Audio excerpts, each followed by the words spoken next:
siyempre alam nyo na plantita ako, di ba? So, inaral ko lahat yung mga hobbies na dikit-dikit sa pagiging plantita. Okay. Sabi ko, paano ko kaya di-display yung mga halaman ko? So, naisip ko to. Ito na yung finished product para ma-excite sila. Okay, finished product na to. Yan. So, pwede mong ilagay yung halaman mo dyan, tapos isabit mo sa wall. Sabi ko, bakit ang mahal niya pag binibili ko, aralin ko na lang kaya. Correct. Okay, so akala ko... Grabe ka din, Mars, no? Ayaw mong mabakante in life. At saka ayaw mo binibigyan ng chance yung others. Yeah. Kiti-kiti lang, ganon. Kailangan lahat magawa mo. Kaya ko lahat yan. Bakit ba?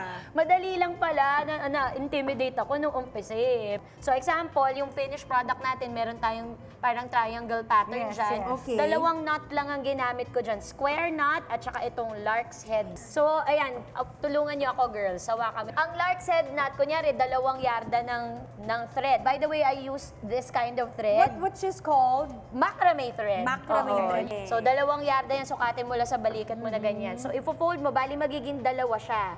Okay. Okay, sa isa, magkadugtong. Tapos sobrang dali lang, as in.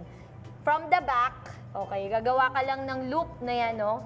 Tapos hihilahin mo lang yung 2. Okay. Yun. O, patry. O, gawa ka. Ito. Eme, joke lang. Para magawa mo. Okay, so, Pwede rin from the front. back. Ito. Ganyan. Okay. Tapos hilahin mo in the middle yung... Mali, from the front. Dito. Ganyan. Yan, ganyan. Okay. Tapos hilahin mo. Yan. Okay. Tingnan mo si Ian, natural siya. Okay, So, ako hindi. Ay, Oh, nag-away. Matututo ka din, huwag ka mag-alala. Okay, so i-spread mo lang siya evenly doon sa dowel mo. Dowel yung tawag dyan. So ngayon, ituturo ko yung square knot. Ito lang 2 knot na to, magkakagawa ka ng malalaking projects. Okay. So dahil meron At kang mabebenta mo. 14 sets, so Okay. 14 na ganon, times 2, 28 siya, yung thread mo. So, ang square knot, 4 lagi ang kailangan mong thread. Bilang ka, 1, 2, 3, 4 from the edge. Okay. Okay, 4. So, ang square knot, super dali lang. Yung 2 sa gitna. Okay, right, over left. Carry. Nawala na ako. Right over left lang. Okay. Tapos, left over right. Ayan ang square knot. Mars, niloloko tayo nito. Niloloko tayo ito ni Bakit? Mars. Hindi ko naman nakita yung Ayan right o, over left, square saka na left siya. over right. Okay? Gets? O, kuha ka ulit nung next na 4. Babagalan ko. Hindi namin Fast gets. learner ka, di ba? Babagalan ko. Ito si Mars. Ako taga-hawak.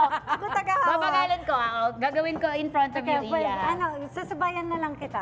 Sige, from the edge. Kuha ka ng 4, O, sige, yan. pakita nyo sa camera. Okay, wait lang. Ayan. Yung middle, ihiwalay mo. Hawak nitong 2 finger mo para Right. above. Tapos under mo yung left.